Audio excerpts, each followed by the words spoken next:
Le rendez-vous de l'écho avec la Banque des décideurs en région. Bonjour à toutes et à tous et bienvenue sur Grand Lille TV pour votre rendez-vous quotidien, les rendez-vous de l'économie. Et aujourd'hui, nous sommes avec Thibaut Garot, directeur web du site internet tavuleprix.com. Bonjour. Bonjour à vous. Alors aujourd'hui, nous allons parler bien sûr de votre site internet, mais même de l'internet en général. Alors d'abord, tavuleprix.com, est-ce que vous pourriez présenter votre société, ce site internet? Il vient d'où, tout simplement? Alors il vient d'une rencontre en fait à la base, tout simplement.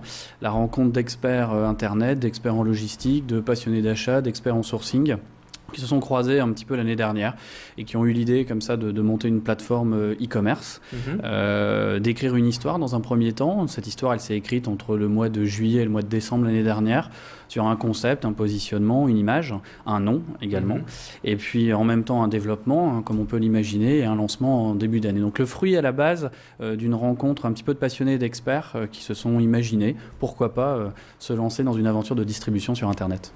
Donc quand on entend tavuleprix.com, on pense à un comparateur de prix sur Internet. C'est pas tout à fait le cas. Est-ce que vous pourriez vraiment expliquer ce que vous vendez? Alors effectivement, c'est pas un comparateur de prix, c'est vraiment un site e-commerce, qui a une largeur de gamme, une profondeur de gamme orienté sur l'équipement de la maison, de l'électroménager, de la cuisine, la salle de bain, etc. Enfin, des accessoires pour habiller toutes ces pièces de la maison. Donc un vrai site e-commerce, on peut effectivement acheter des produits.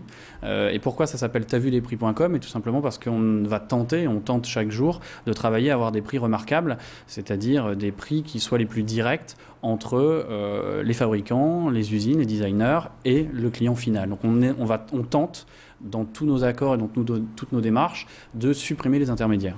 Donc en fait, quand Internet et quand les sites de e-commerce ont vraiment explosé au début des années 2000, on avait vraiment l'impression qu'Internet cassait les prix par rapport au marché normal. On a aussi maintenant l'impression que ça s'est un peu lissé quand même entre le marché traditionnel et Internet. Vous êtes d'accord ou pas ? Alors ça s'est lissé et je crois qu'effectivement la distribution traditionnelle a dû réagir face effectivement à une distribution Internet assez agressive en termes de positionnement, de prix et de réactivité. On voit bien à notre niveau chez tavuleprix.com que nous avons aussi une obligation, et c'est logique vis-à-vis des clients, d'avoir une très grande qualité de service. Et c'est surtout cette qualité de service et cette attention qui a fait peur dans un premier temps aux consommateurs et qui a fait qu'effectivement les sites e-commerce ont, je dirais, un peu gagné en valeur et gagné en réputation et gagner en trafic à partir du moment où le client s'est aperçu qu'il était livré, assisté, que le service après-vente ne posait pas de problème particulier, qu'il avait un interlocuteur et que lorsqu'il écrivait ou lorsqu'il appelait, il avait bien une réponse. Donc c'est aussi quelque chose sur lequel on travaille énormément, c'est de se dire, voilà, gagner la confiance et surtout faire en sorte qu'à aucun moment le client n'ait le sentiment d'être perdu, parce qu'effectivement derrière un tavuleprix.com, c'est qui, c'est quoi, c'est où, et c'est où, ça peut être n'importe où en l'occurrence. Il se trouve que c'est lillois, mais ça pourrait être en Australie, que ce serait exactement la même chose. Voilà, tout à fait. Alors aujourd'hui, c'est qui, c'est quoi tavuleprix.com? C'est une entreprise solide, assez jeune, vous l'avez dit, mais en termes de chiffre d'affaires, de collaborateurs, vous en êtes où? C'est très jeune. Donc c'est une équipe aujourd'hui de 6 collaborateurs. C'est une entreprise qui a pour objectif d'arriver à l'automne sur, on va dire, un nombre de transactions moyennes journalières d'une centaine de transactions, d'une centaine de ventes par jour, d'un panier moyen qui est progressivement en train de monter, puisque nous avions basé nos premières évaluations sur des paniers moyens à hauteur de 30-40 euros. Aujourd'hui, on est plutôt sur des paniers moyens de 60 à 70 euros lors des achats des clients. C'est pas les prix qui augmentent, c'est juste le haut de gamme du produit. Alors, c'est parfois simplement les clients qui ont commencé par acheter des petits produits, peut-être le sentiment de tester un peu la plateforme, de voir si ça arrivait bien, si c'était qualitatif et si ça correspondait bien à la demande, et qui reviennent vers nous acheter des produits un petit peu plus chers, positionnés plus chers ou plus importants en termes d'usage. Et puis c'est aussi, je dirais, d'une manière générale, des clients qui aujourd'hui mettent au panier plusieurs produits et plus qu'un seul produit. Donc on a de plus en plus d'achats multiples, là où on avait énormément au départ dans notre trimestre de rodage, février, mars, avril, des achats plutôt unitaires. Alors sur votre site internet, une des promesses, c'est de réduire au maximum les marges. Oui. Comment on fait aujourd'hui pour réduire les marges? Alors comment on fait pour réduire les marges en restant une entreprise rentable, en toute question à vocation de l'être?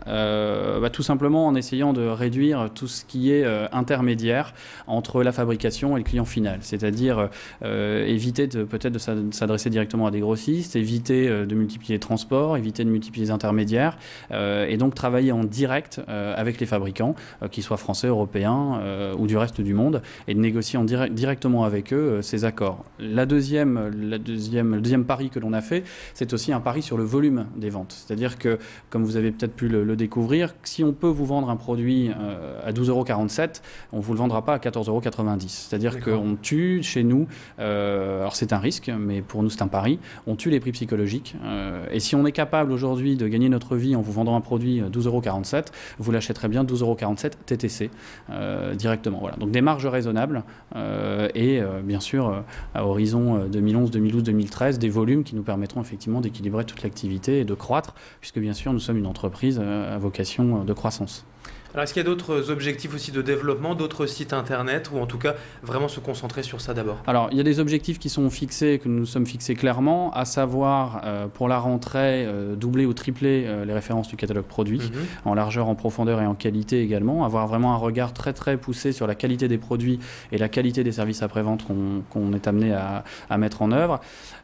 Chapitre qui est, je dirais, à l'automne également, se préoccuper, même si c'est une préoccupation permanente, de la qualité de la relation client. Et voir comment nous allons devoir adapter notre relation client à la croissance et à la volumétrie croissante des transactions. Et puis également, ici pour la fin de l'année également, en phase de recrutement de l'achat, des acheteurs, pour aller chercher aux quatre coins du monde des produits innovants, fiables, utiles, pour essayer, encore une fois, d'être les premiers sur un marché et avec un prix cohérent pour l'acheteur final. D'accord, merci beaucoup Thibaut Garot d'avoir été en notre compagnie. Je rappelle donc que vous êtes directeur web de tavuleprix.com, site internet donc basé dans la métropole lilloise et qui propose donc des produits de la maison en général à des prix intéressants. À des prix, on va dire, à des prix les plus vrais possibles et en tous les cas les plus intéressants possibles, bien évidemment. D'accord, c'est noté. Merci encore Thibaut Garot d'avoir été en notre compagnie. Je vous en prie. Et merci à vous de nous avoir suivis pour ce rendez-vous de l'économie. Dans un instant, comme d'habitude, vous avez rendez-vous avec la météo et l'infotrafic. Le rendez-vous de l'écho avec la Banque des décideurs en région.